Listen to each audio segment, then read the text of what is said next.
Okay, as we start moving towards the muscles of inspiration and expiration, we need to cover a little bit more about the respiratory process, the mechanics of respiration. So you have to understand what is actually happening in respiration to understand how the muscles are contributing to that happening.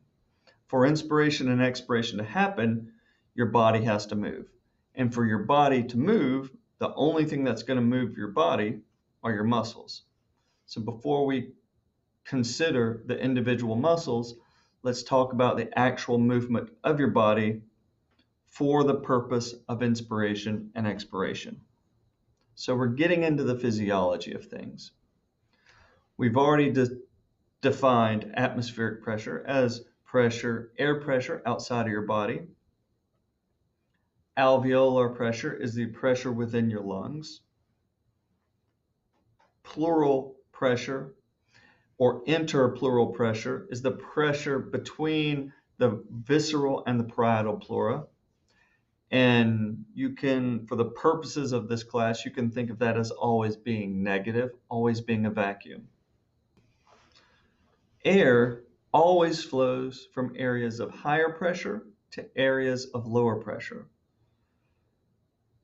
So when I am blowing air out of my mouth, right, and it's hitting my hand, what I'm feeling hitting my hand is molecules of air that are getting bunched up together and then shooting off to the sides where they're not so bunched up together. In other words, they're hitting my hand and becoming a positive pressure, and then they're moving out to an area of lower pressure.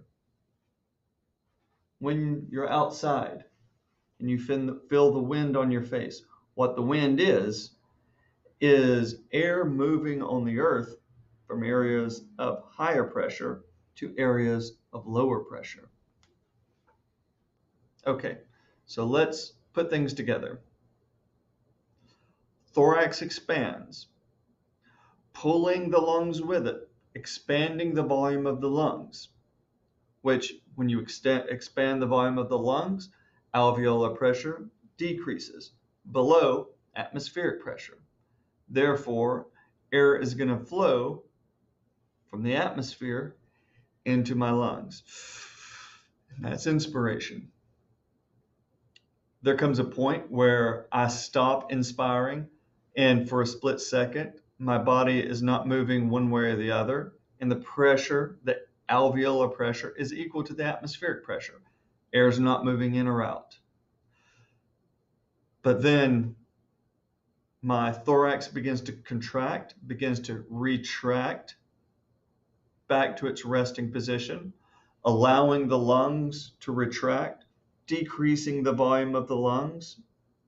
And if you decrease the volume of the lungs, you're increasing alveolar pressure over atmospheric pressure, causing air to now flow from the lungs out into the atmosphere. That's the basic outline of inspiration and expiration. The lungs follow the movement of the thorax due to the negative pressure, the vacuum that exists between the pleural lungs, between the visceral pleura and the parietal pleura. This connection between the lungs and the inside of the thorax is referred to as the pleural linkage. So any increase in any expansion of the thorax increases volume of the lungs. Any retraction of the thorax decreases the volume of the lungs. We have different breathing patterns based on the needs of our body. You guys, you're sitting there watching this video. Your breathing is not very deep. You're breathing very quietly. There's probably, for the most part, only one muscle that is contracting and relaxing as you are breathing right now. and this is the diaphragm. As you're sitting there, the diaphragm is contracting and lowering, and it's relaxing and rising. Contracting and lowering, relaxing and rising. And that is pulling and pushing a little bit of air out of your body. And that's all you need to meet the oxygen requirements of your body as you sit there. But if you stood up and if you sprinted around the building or around your house 3 times and came back and sat down, suddenly you have dramatically increased the oxygen needs of your body. And your body will respond by taking far deeper breaths. This is forced inspiration. You are taking far deeper breaths than you were when you were just sitting there quietly breathing. So forced inspiration uses not only the diaphragm, but also what we refer to as accessory muscles. The accessory muscles are going to elevate and flare out the rib cage. So for quiet inspiration, you only need the diaphragm, only one muscle. For forced inspiration, for much deeper, more active inspiration, you need the diaphragm contracting and lowering, which increases the volume of the lungs in the vertical dimension, but you also need those accessory muscles really pulling up and out on the rib cage to further expand the volume of the lungs in the transverse dimension. So, quick recap. Inspiration. Thorax expands, which increases the volume of the lungs, which decreases alveolar pressure below atmospheric pressure, causing air to flow from the outside of your body to the inside of your body. That's inspiration. And that goes up into a point at which your thorax stops, and at that point, alveolar pressure equals atmospheric pressure. But then your thorax begins to retract, which decreases the volume of the lungs, which increases alveolar pressure above atmospheric pressure, which causes air to move from your lungs out into the atmosphere, and that's expiration. And you're going to be required to list this out on a test. Doesn't have to be in my exact words, but it probably needs to be close, and it needs to be in that order, because if you notice, that order is cause and effect.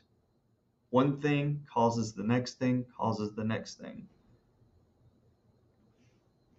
Thorax expands, which causes the volume of the lungs to increase, which causes alveolar pressure to decrease, which causes air to flow into the lungs. It has to be in that order.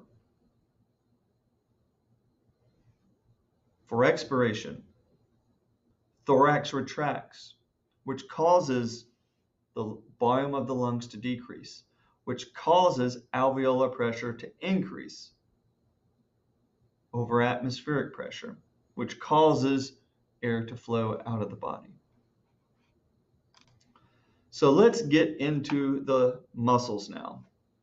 So as I've already mentioned, and I've already talked about the diaphragm a good bit, your diaphragm is your main muscle of inspiration. It is located on the floor of the thorax, so the lungs rest on top of it. The stomach is below it. So here's our cadaver again, and you can see that the lungs have been removed. So the lung would have been sitting here, but what you can see now is the dome-shaped diaphragm right there. So looking over here, here's your diaphragm, here's the lungs sitting on the diaphragm, the lungs and the mediastinum on top of the diaphragm. So below the diaphragm is abdomen.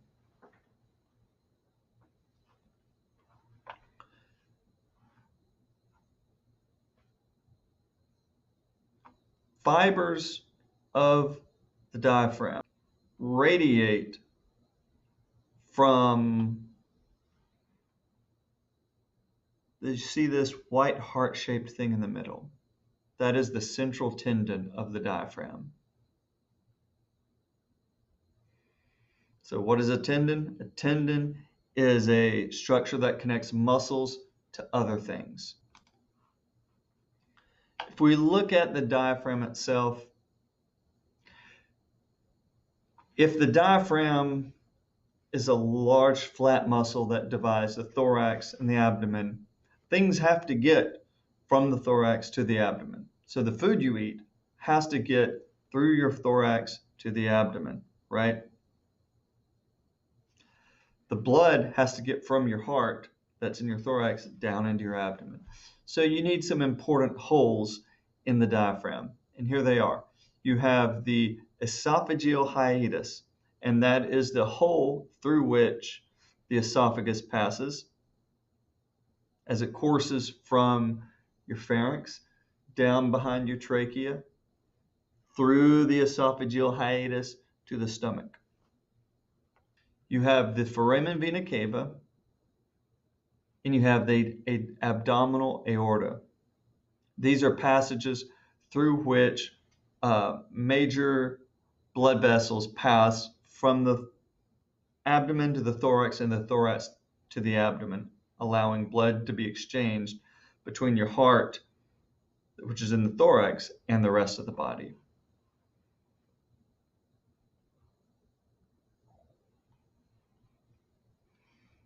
So the central tendon, shaped, as you can see, like a three-pointed leaf, or I like to think of it sort of as a heart or an arrowhead, is a thin, strong fiber. It is an aponeurosis. If you remember back to the early lectures, we used the term aponeurosis, which is a large, flat tendon.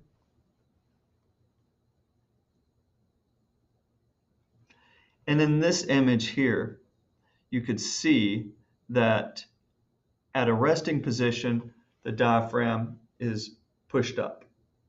And when it contracts, it lowers.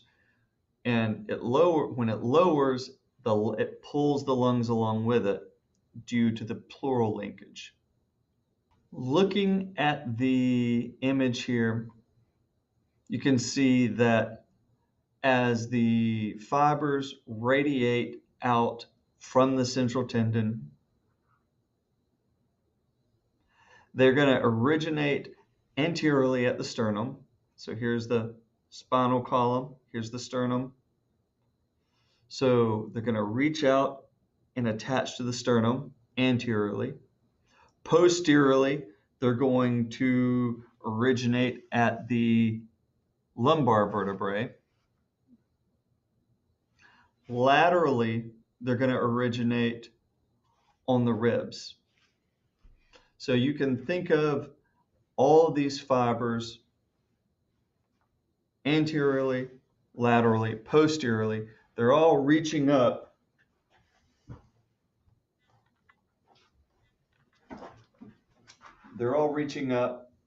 to grab onto the central tendon. So the central tendon itself has no contractile qualities. So the central tendon is just a piece of fiber that all the muscle fibers that actually do the moving attach to. So if you think of this as the central tendon and my arms as muscle fibers of the diaphragm, if my arms are the muscle fibers of the diaphragm and they contract, they are going to pull the central tendon down. And that is exactly what happens. All right, here's a video illustrating the diaphragm, movement of the diaphragm. So this is a very nice illustration. So at this point, diaphragm is relaxed. It's in its resting position. Those muscle fibers are going to contract, which is going to pull down on the central tendon. which is going to lower the diaphragm, which is going to pull the lungs along with it, which is going to increase the volume of the lungs, which is going to decrease alveolar pressure below atmospheric pressure, which is going to cause air to be pulled into the body, and this is inspiration. Diaphragm is going to relax, raising up, which is going to decrease volume of the lungs, which is going to increase alveolar pressure above atmospheric pressure, which is going to push air out of the lungs, which is expiration. So contract, relax, contract, and relax. And don't get them mixed up. For the most part, breathing is autonomic, meaning you don't think about it, it's involuntary. You're not going to die. You're not going to forget to breathe and die. Your body is going to do it for you without your conscious awareness. That being said, we do have some control of our breathing. We can hijack our respiratory mechanism to make speech. We can hijack the control of our respiration to hold our breath, to dive underwater. But we can only hijack that breath, hijack our respiration and hold our breath for so long. Eventually, we will pass out and our body will take back over and start breathing again for us.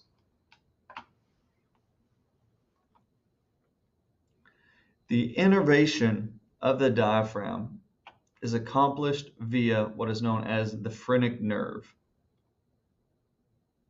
You have a right and a left phrenic nerve that innervates the right and left side of the diaphragm. We're going to mention this nerve again when we get to the end of the semester and we're talking about the nervous system. And throughout all my classes, I'm only going to ever talk about one spinal nerve, and that is the phrenic nerve. So this is the phrenic nerve. It innervates the diaphragm.